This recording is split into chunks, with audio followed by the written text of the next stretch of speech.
My son secretly dropped out of medical school and spent my money partying. Now he is demanding that I help him again? I sacrificed everything to put my son Jason through medical school, sold my rental property, cashed out my 401k early, took the tax penalty, worked double shifts as a nurse for extra money, moved to a one-bedroom apartment so he could focus on studying without worrying about money. Every month I sent him $5,000. Tuition, rent for his downtown apartment, food, books, everything covered. He promised he'd take care of me when he became a doctor, called me his hero, said he studied every night, sent me pictures in scrubs, talked about his rotations and professors. I was so proud. My son, the future doctor, 3 years of payments, $180,000 total. Then last month, I ran into his roommate's mother at the grocery store. She mentioned how nice it was that Jason and her son could build their entertainment company together. What entertainment company? What roommate? Jason lived alone to focus on studying. She looked confused. Her son had been living with Jason for 3 years. They threw parties every weekend, ran a DJ business together. Jason hadn't been in medical school since first semester. He dropped out after failing his first anatomy exam. Never told me. For 3 years, he'd been collecting my money, spending it on equipment for his DJ business, throwing parties, taking trips to Miami and Vegas, living his best life while I ate rice and beans to afford his fake tuition. I called the medical school. They confirmed he withdrew in 2021. The registrar said they'd sent several letters to his permanent address. My address. Jason had been intercepting my mail. I drove to his apartment that night. His real apartment, not the studio I'd been paying for. A luxury penthouse I'd never seen. Music equipment everywhere. Professional DJ setup, recording booth. 3 roommates I'd never met. Jason was in the living room mixing tracks. When he saw me, he didn't even look surprised, just annoyed that I'd shown up unannounced. I asked him about medical school. He shrugged, said it wasn't for him. Too much memorization, too many rules. He'd found his real passion in music, built a following, made connections. He was an artist now. I asked about the $180,000. He said that was an investment in his future. The money helped him network, build his brand, buy equipment. It all worked out because his business was taking off. He'd made $30,000 last year, only $150,000 less than what I'd given him. When I started crying, he told me to stop being manipulative. Said lots of parents support their kids' dreams, that I should be proud he found his calling. His roommates agreed, called me cool for funding his journey, like I had a choice, like I knew what I was funding.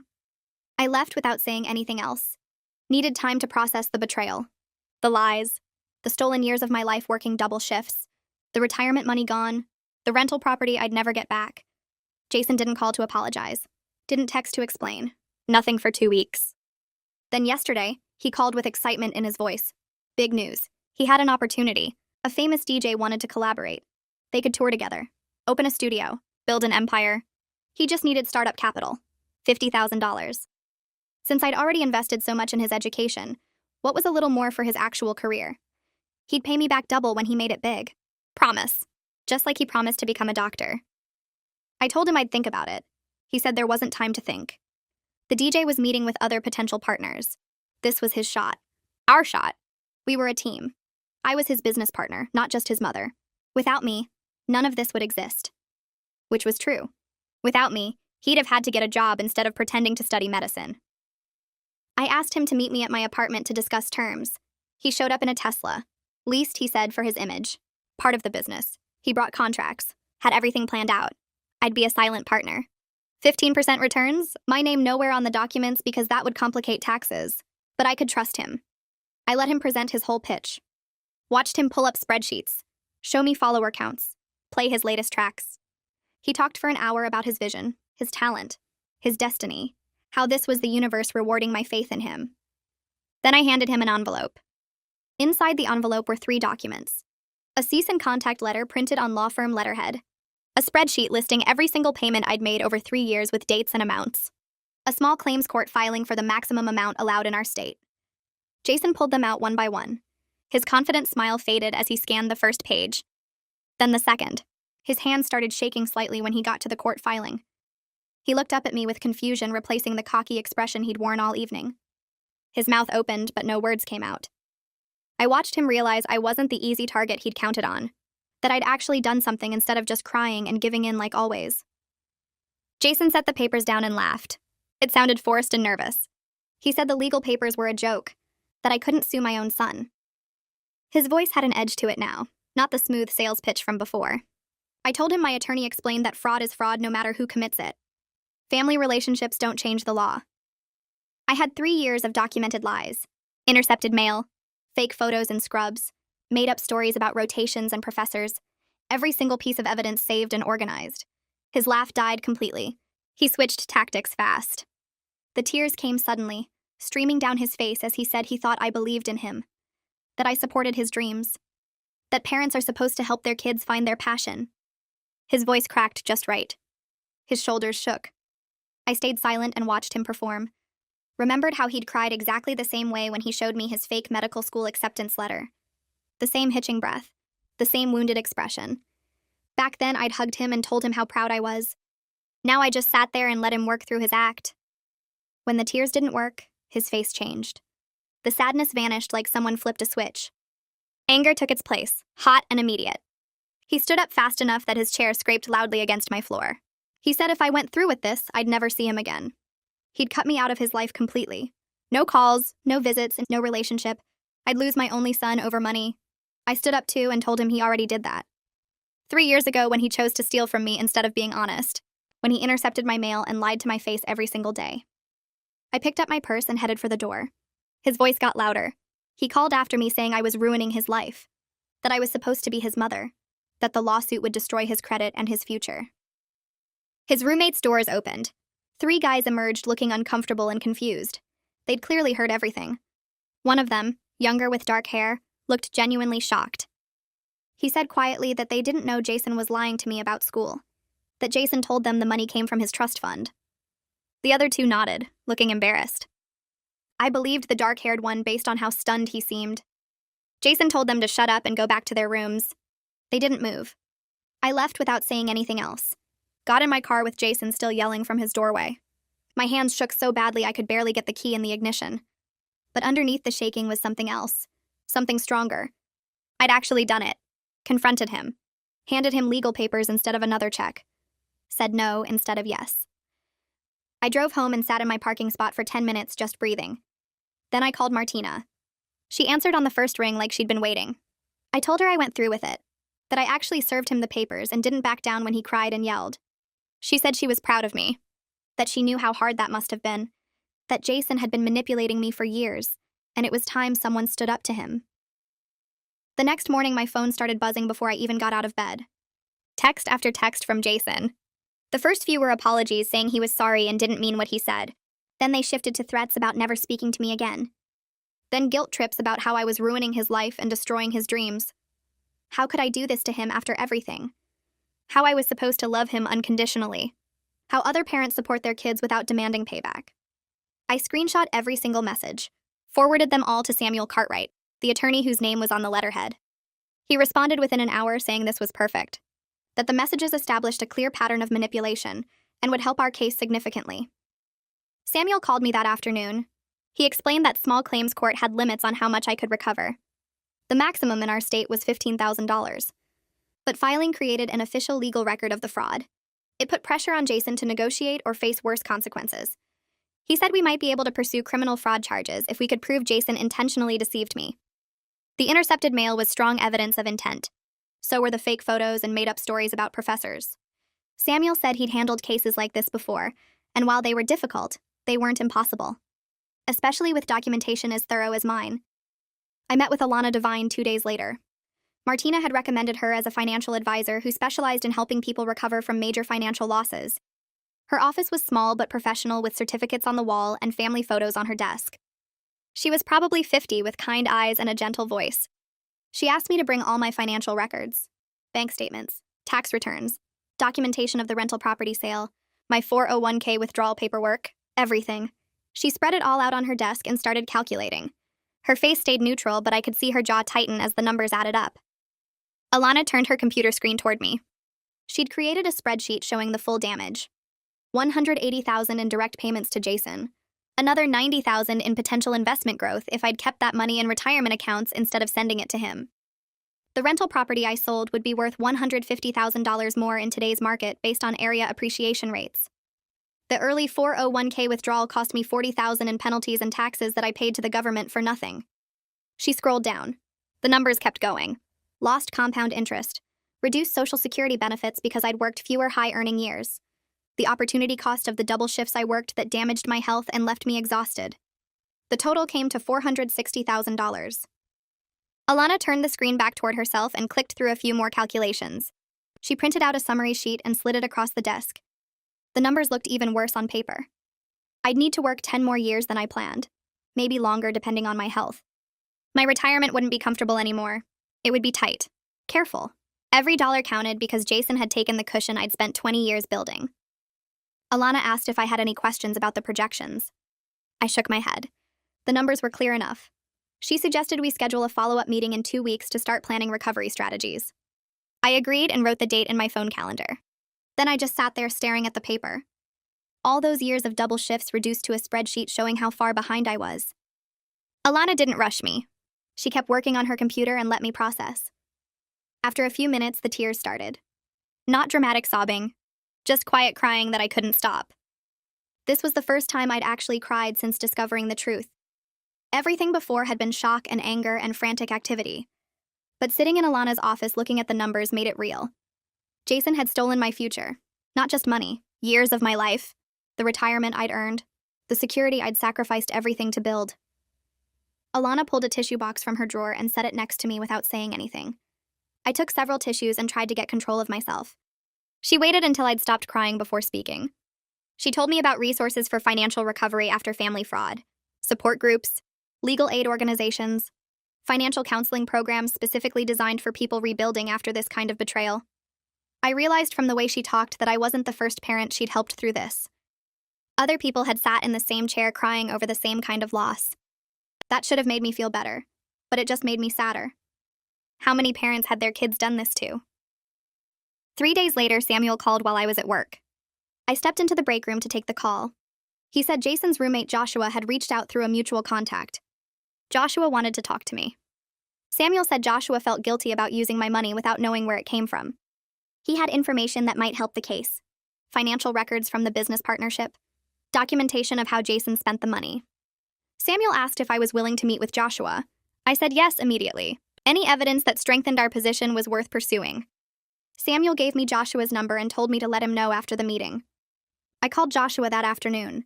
He suggested meeting at a coffee shop near campus the next day. His voice sounded nervous. Young. He apologized 3 times during our 2-minute conversation. I told him it was fine and confirmed the time and location.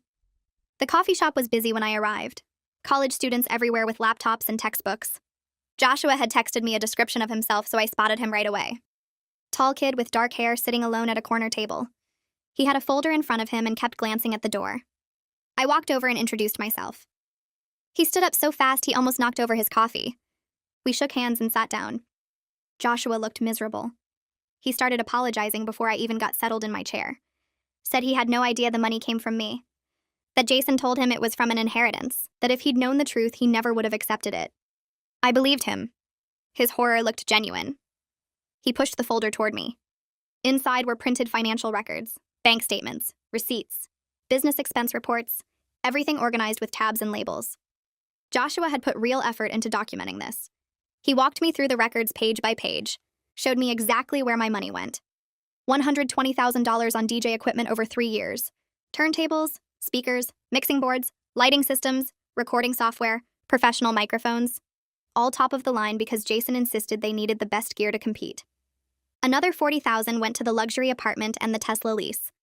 Joshua said Jason convinced him they needed to project success to attract better clients. That image mattered in the entertainment industry. The remaining $20,000 disappeared into trips, music festivals in different cities, networking events that were really just vacations, Miami, Vegas, Austin, Los Angeles. Jason called them business investments, but Joshua admitted most of the time they just partied and handed out business cards. I asked Joshua about the business's actual income. He looked even more uncomfortable. They'd made about $30,000 total across 3 years.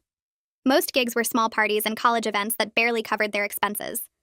The famous DJ collaboration Jason mentioned was just an email exchange with someone who had a modest following in the region. Not a tour, not a record deal.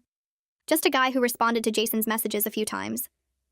Joshua said Jason had a habit of exaggerating opportunities, making small connections sound like major deals, convincing people his big break was always right around the corner. I asked why Joshua stayed partners with him for so long. He said Jason was charismatic, confident, made people believe in his vision even when the numbers didn't support it. But after learning the truth about where the startup money came from, Joshua couldn't work with him anymore. He was dissolving the partnership. He offered to testify if my case went to court, said he wanted to help make this right however he could.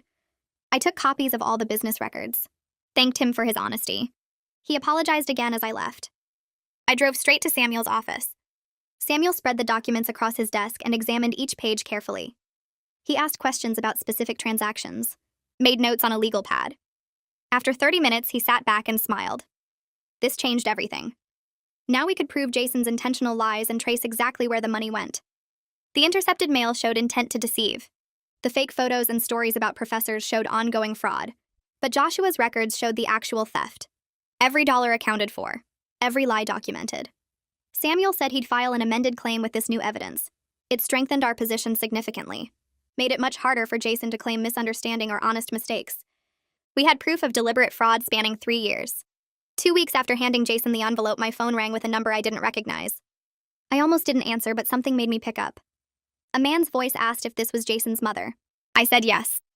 He identified himself as Jason's father, my ex-husband. We hadn't spoken in 15 years. Not since the divorce when Jason was 8. He'd moved across the country, started a new family, sent child support checks but never called, never visited. Now suddenly he was on my phone asking to hear my side of the story. Jason had contacted him asking for money. He wanted to know what was really going on before he made any decisions. I told him everything. The fake medical school, the 3 years of payments, the DJ business, the luxury apartment and leased Tesla, the $180,000 gone, the legal papers I'd served, the evidence we were gathering. Jason's father stayed quiet through the whole explanation. When I finished, there was a long silence. Then he admitted Jason had pulled something similar on him 5 years ago. Jason claimed he needed $10,000 for a summer medical program abroad. His father sent the money. 6 months later, he discovered through social media that Jason had actually used it for a trip to Ibiza with friends. No medical program, just another lie to get money for partying.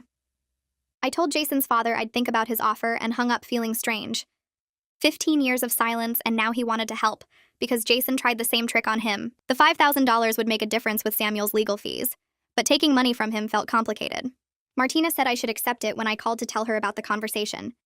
She reminded me that Jason's father had a responsibility to warn me about Jason's pattern of lying for money, and he failed to do that. The $5,000 was the least he could do after staying quiet while I got scammed for 3 years. I called him back the next day and accepted his offer. He transferred the money within hours and sent a brief email saying he wished he'd spoken up sooner. Samuel called 2 days later with news. He'd sent all our evidence to Jason's lawyer, including Joshua's business records and testimony offer. Jason's lawyer had reviewed everything and called Samuel back within 24 hours. They wanted to discuss mediation instead of going to trial. Samuel explained this was a good sign because it meant they knew their position was weak. The intercepted mail proved intent to deceive, and Joshua's records traced every dollar I sent directly to personal expenses and party equipment. If we went to court, the evidence would make Jason look terrible, and he could face criminal fraud charges on top of civil penalties. Mediation meant they wanted to settle quickly and quietly before things got worse for Jason. I asked Samuel what mediation would accomplish, and he laid out the reality. Court cases took months or years and cost thousands in legal fees with no guarantee of recovery. Mediation was faster and cheaper, and gave us leverage to negotiate a settlement where Jason would actually pay something back. Samuel said we had enough evidence to push for a real agreement with payment terms and legal acknowledgement of what Jason did. I wouldn't get all my money back, but I'd get more than if I just walked away, and I'd have legal documentation holding Jason accountable. I agreed to mediation, even though part of me wanted to drag Jason through court and make him face a judge. Samuel scheduled it for 3 weeks out to give us time to prepare our settlement demands. Martina helped me put together a list of what I wanted from mediation. Not just money, but acknowledgement and consequences. I wanted Jason to admit in writing that he lied and stole from me. I wanted a payment plan that would last years, so he'd face the consequences of his choices for a long time. I wanted him to sell his expensive DJ equipment to make an immediate payment that showed he was serious. Samuel reviewed my list and said most of it was reasonable, and we could push for all of it given our strong evidence. Before the mediation, I knew I needed help processing everything that happened beyond just the legal and financial aspects. Martina recommended a therapist named Charlotte Barker, who worked with family trauma and financial abuse cases. I called Charlotte's office and got an appointment for the following week. Her office was in a quiet building near the hospital where I worked, and the waiting room had comfortable chairs and calming artwork. Charlotte was younger than I expected, with kind eyes and a direct way of speaking that put me at ease immediately. She asked me to tell her what brought me in, and I explained the whole situation with Jason. The fake medical school, the 3 years of payments, the luxury apartment and DJ business, the legal case we were building. Charlotte listened without interrupting and took notes on a yellow pad. When I finished, she asked me what felt most painful about what Jason did. I started to say the money but stopped because that wasn't quite right. The money hurt terribly, but the betrayal cut deeper. Jason had looked me in the eye for 3 years and lied. He'd sent me fake photos and made up stories about professors and rotations. He'd called me his hero while spending my retirement money on parties and trips.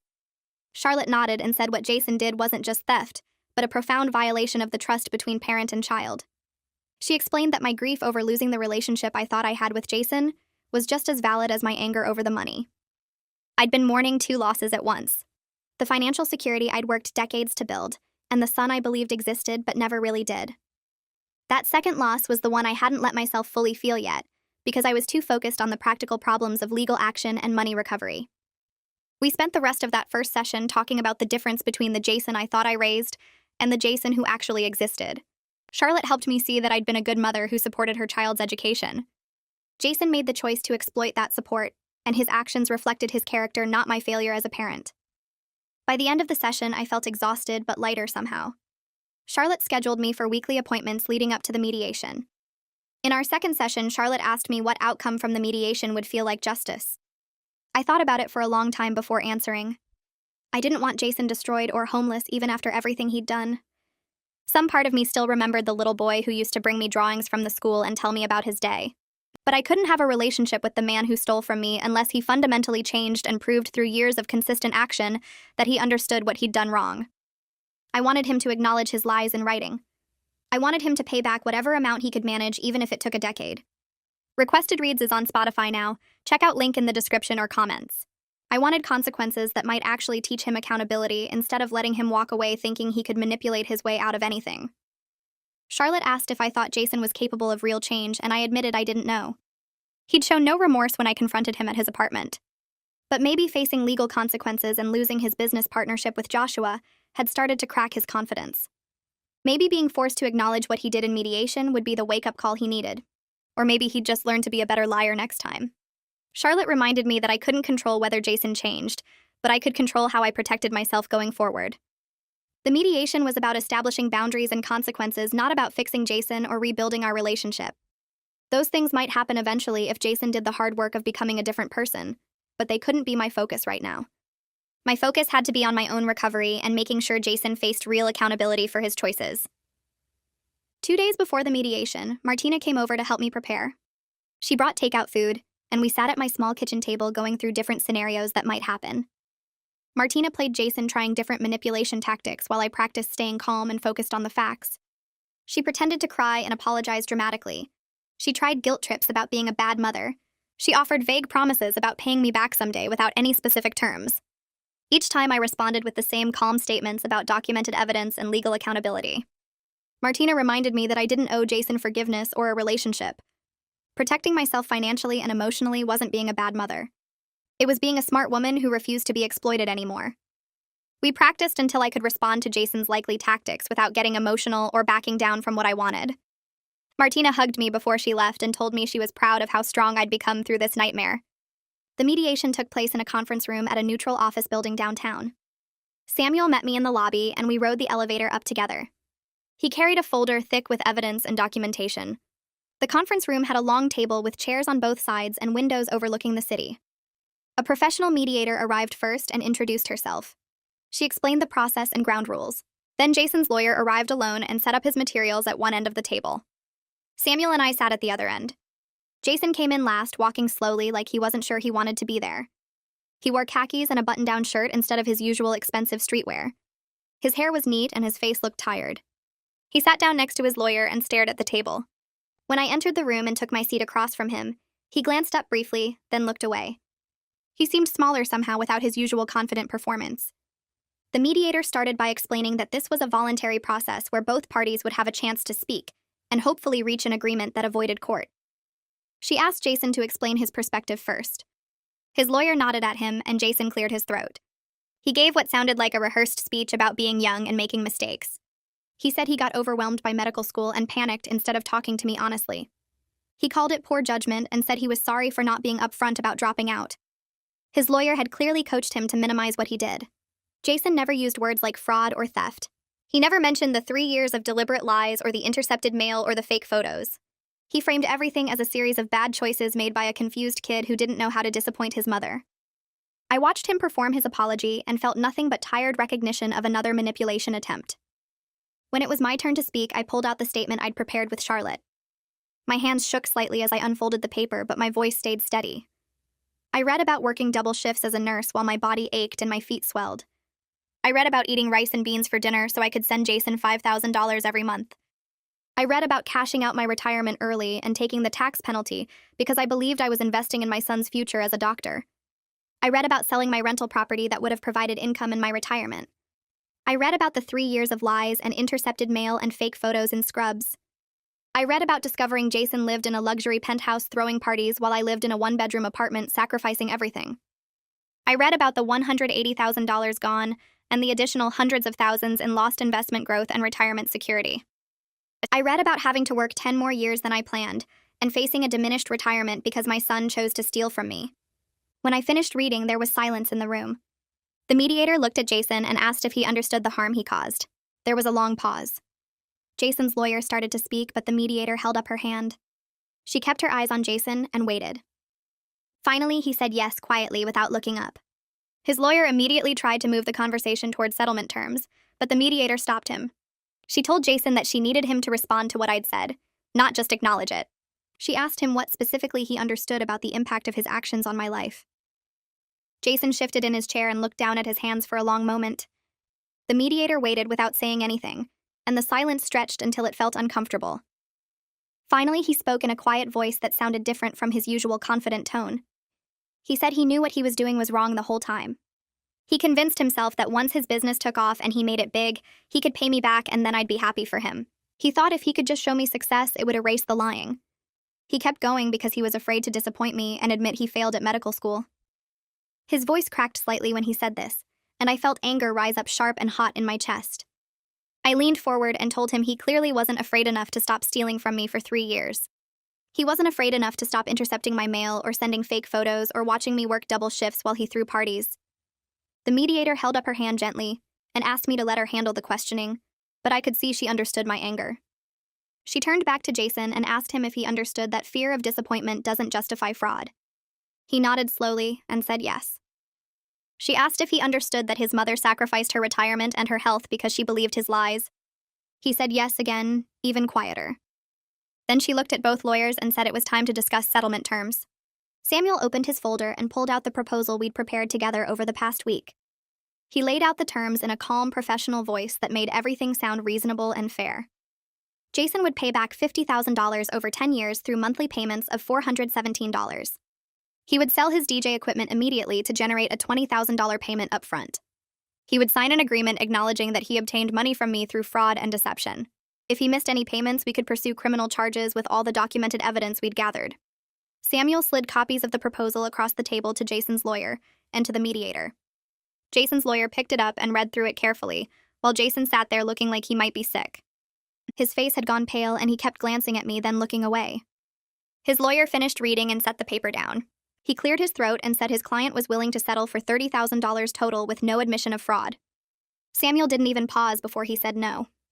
The mediator wrote something on her notepad and called for a 15-minute break. She stood up and left the room first, and everyone else started gathering their things. Samuel leaned over and spoke to me in a low voice while Jason's lawyer talked to Jason at the other end of the table. He explained that Jason's lawyer was trying to protect him from future legal liability. If Jason signed a document admitting fraud, it could be used against him in other legal proceedings. But we had enough evidence to push harder, and Samuel believed we could get closer to our original proposal. He told me to stay strong and not accept less than what we deserved. The mediator opened the door and reminded everyone that the break was for 15 minutes and we should stay in the building. I stood up and walked out into the hallway with Samuel following behind me. The hallway had beige walls and uncomfortable chairs lined up along one side. A water cooler sat in the corner, and I walked over to get a cup. My hands shook slightly as I pressed the button and watched water fill the small paper cup. Jason came out of the conference room and started walking toward me. Samuel immediately stepped between us and held up one hand. He reminded Jason in a firm voice that mediation rules prohibited private contact between parties during breaks. Jason stopped walking, but he kept looking at me like he wanted to say something. His lawyer appeared behind him and put a hand on his shoulder. The lawyer said something I couldn't hear and pulled Jason back toward the conference room. They went inside and closed the door. I stood there holding my cup of water, feeling nothing but complete exhaustion. This whole process had drained something out of me that I wasn't sure I could ever get back. Samuel touched my arm gently and asked if I was okay. I nodded and drank the water even though I wasn't really thirsty. I just needed something to do with my hands. The mediator called us back in after exactly 15 minutes. Everyone took their seats again and the atmosphere felt heavier than before. The mediator asked both sides if they were ready to continue negotiating in good faith. Both lawyers said yes.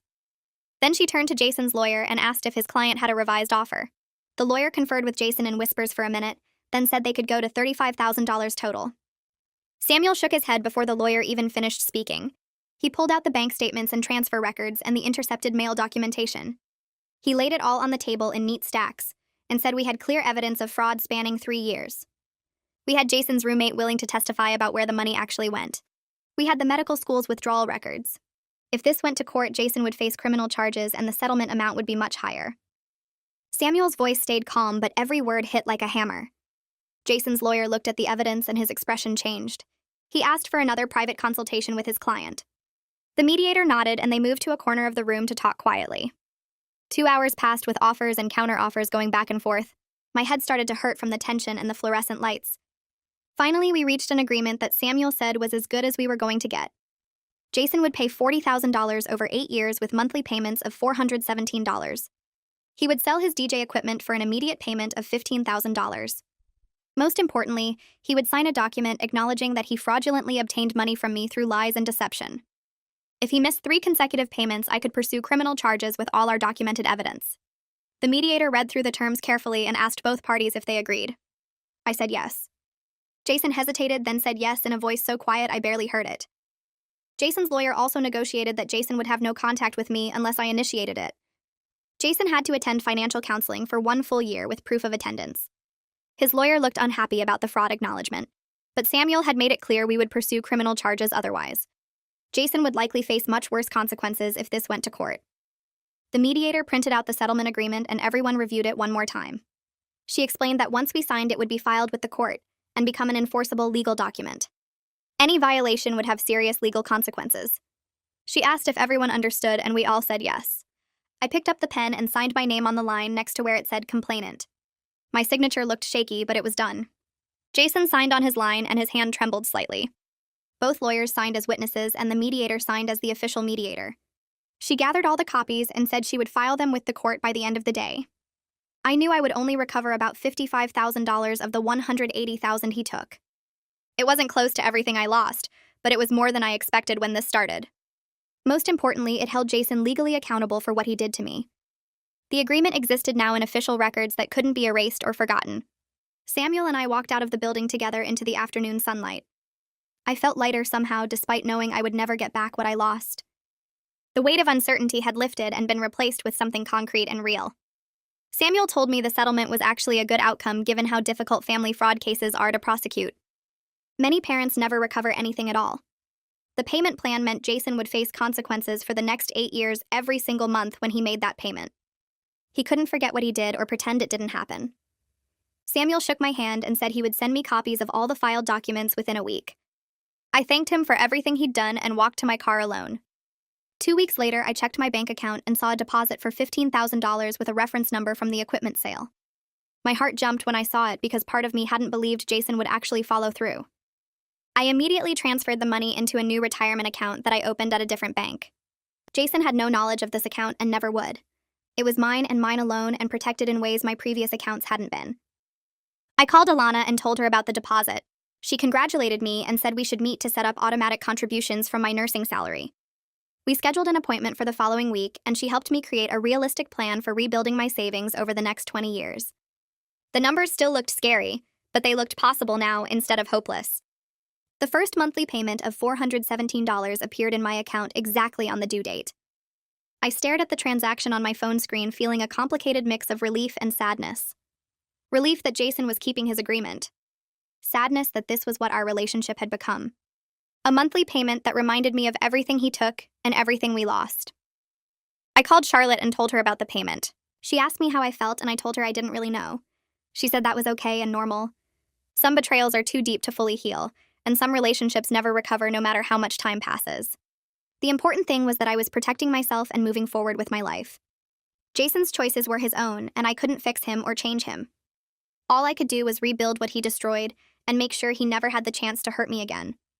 I picked up 1 extra shift per week at the hospital instead of the 2 I was working before. My body needed the break after years of pushing myself past exhaustion. The extra money still helped, but I could actually sleep on my days off now. I met with Alana 2 weeks after the settlement, and she spread out new financial projections across her desk. She showed me how the monthly payments from Jason combined with my nursing salary and careful budgeting meant I could retire at 70 instead of 75. 5 years earlier than we originally calculated when I first came to her office, broken and desperate. The numbers looked possible instead of hopeless, and I felt something close to relief as I studied the charts. Martina called me the following week and suggested I start looking at the rental property market again. She reminded me that I had some settlement money coming in now, and maybe it was time to think about rebuilding that part of my life. I told her I wasn't ready to buy yet, but the idea didn't make me want to cry anymore. I started researching properties online during my lunch breaks at work. Small condos and townhouses that could generate rental income. This time I made notes about keeping everything completely separate and protected. No one would have access to these investments. No one would even know they existed until the paperwork was signed and the properties were mine. 3 months after the mediation ended, Samuel forwarded me a letter from Jason. He explained that Jason had sent it to his office, asking if he could call me to apologize properly. I read the letter twice sitting at my kitchen table. Jason's handwriting looked rushed and the words felt rehearsed, but he was asking for permission to talk. Samuel included a note asking what I wanted to do. I called him back and told him I wasn't ready for contact yet. Maybe someday, but not while I was still rebuilding what Jason destroyed.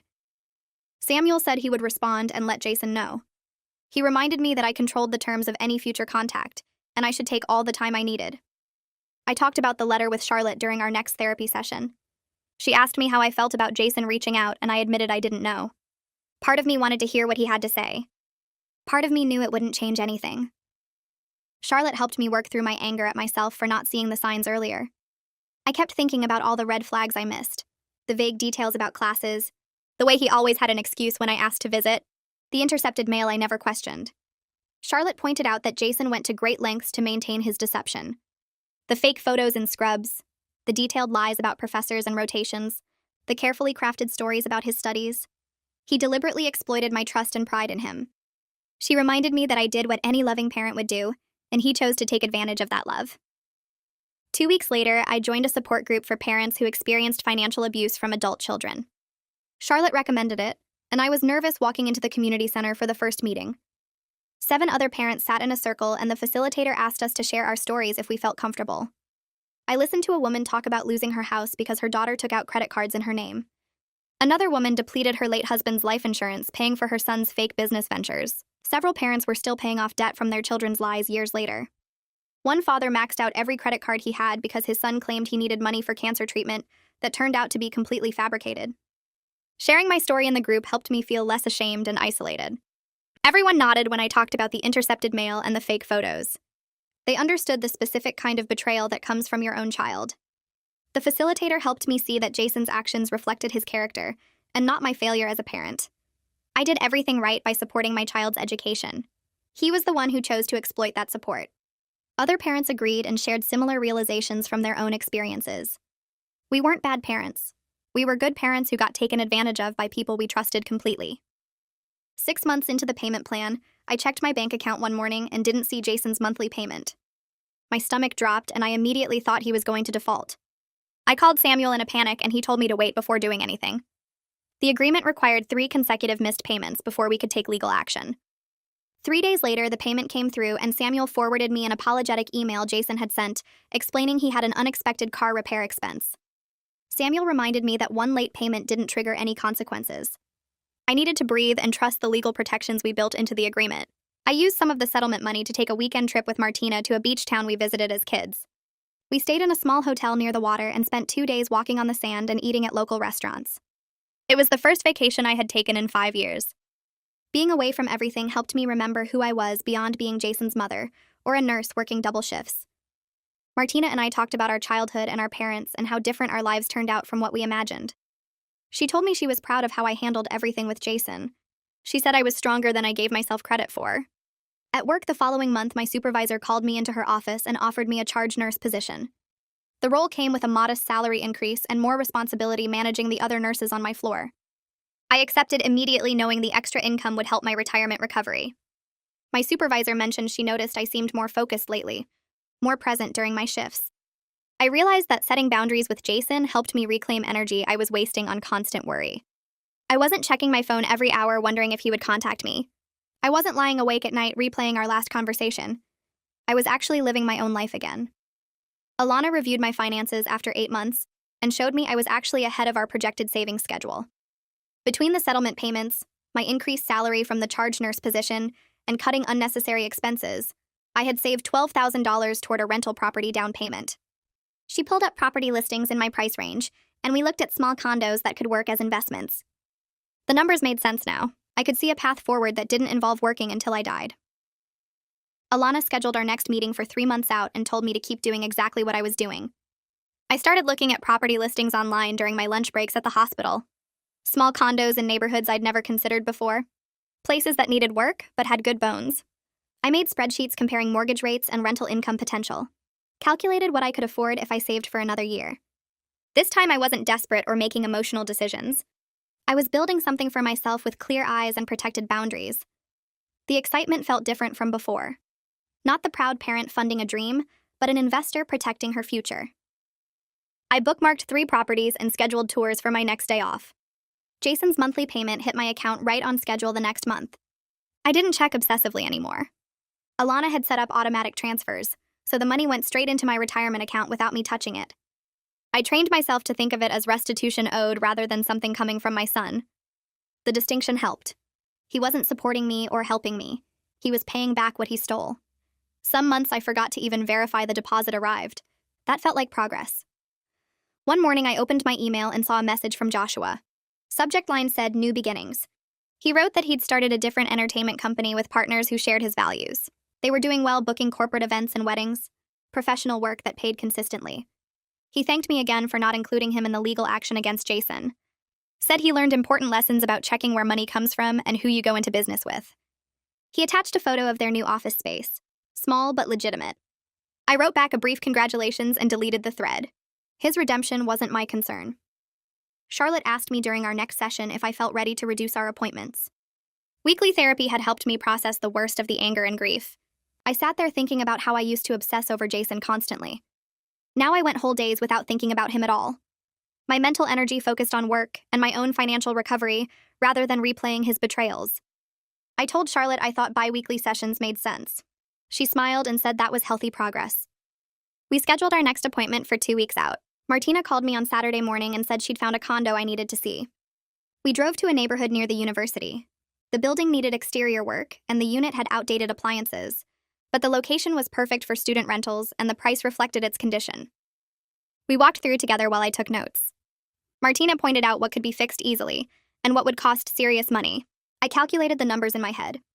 If I saved for 6 more months, I could afford the down payment and still have an emergency fund. Standing in that rundown kitchen, I felt capable instead of desperate. I wasn't the woman who sold everything for Jason's lies anymore. I was someone rebuilding with intention and wisdom. 2 years after the mediation, Samuel forwarded me a letter. Jason had sent it through proper legal channels per our agreement. I opened it slowly. His handwriting looked the same. He wrote that he'd been working a regular job for the first time in his life. Finished the required financial counseling. Said he understood now what he took from me. Not just money, but years of my life and my ability to trust. He didn't ask to see me or call. Just wrote that he hoped someday I might forgive him. The letter felt sincere, but I'd believed his sincerity before. I read it 3 times looking for manipulation or excuses. Found mostly accountability and regret.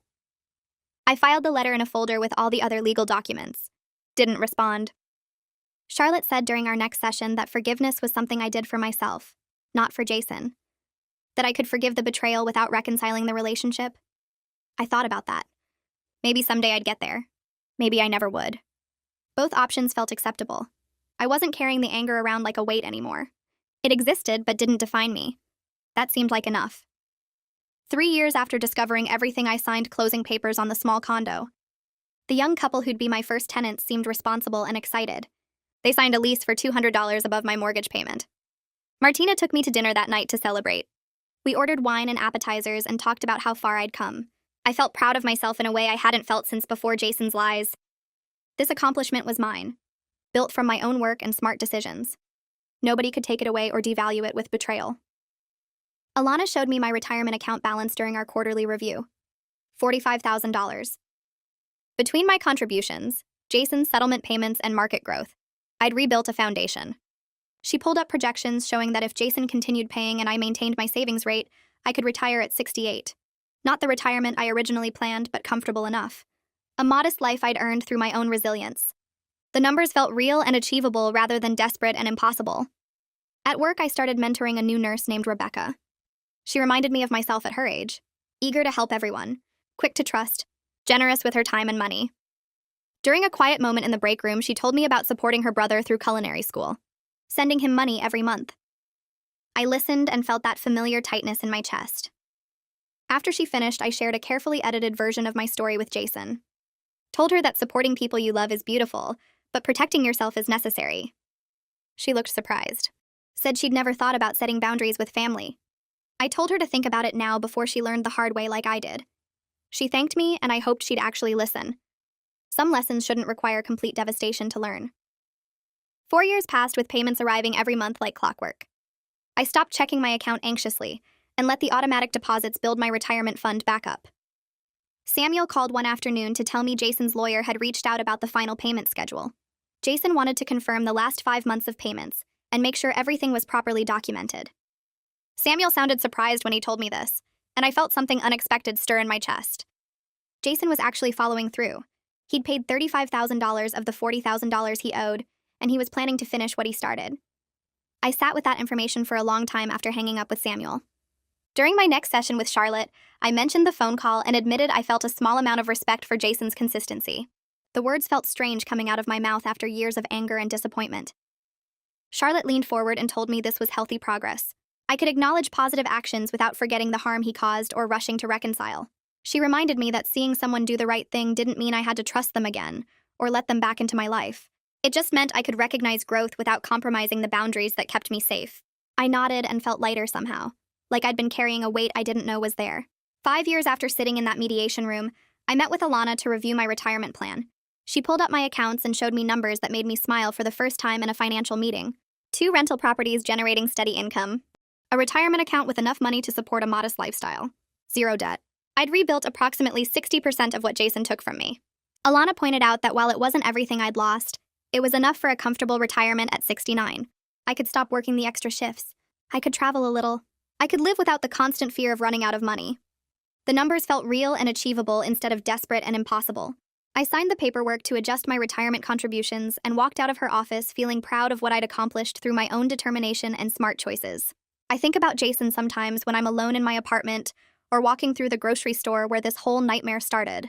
I wonder if he genuinely changed or just learned to hide his selfishness better. I wonder if he ever thinks about what he took from me beyond the money. But mostly I think about my own strength in surviving his betrayal and building a new future from the wreckage he left behind. I protected myself when it mattered most. I held him accountable when he expected me to enable him again. I proved that even devastating losses can be recovered from with determination, support from people who actually care, and boundaries I'll never compromise again. My retirement won't be what I originally planned when I sold that rental property and cashed out my 401k. It won't include the extra years of compound interest or the financial security I sacrificed for his fake medical degree. But it will be mine, earned through my own work and protected by lessons I learned the hardest way possible. I built this life from nothing after Jason destroyed everything, and nobody can take it away from me ever again. Well, that wraps up whatever this was. If you stayed until the end, I assume curiosity got the best of you. Might as well come back next time and see if I top it.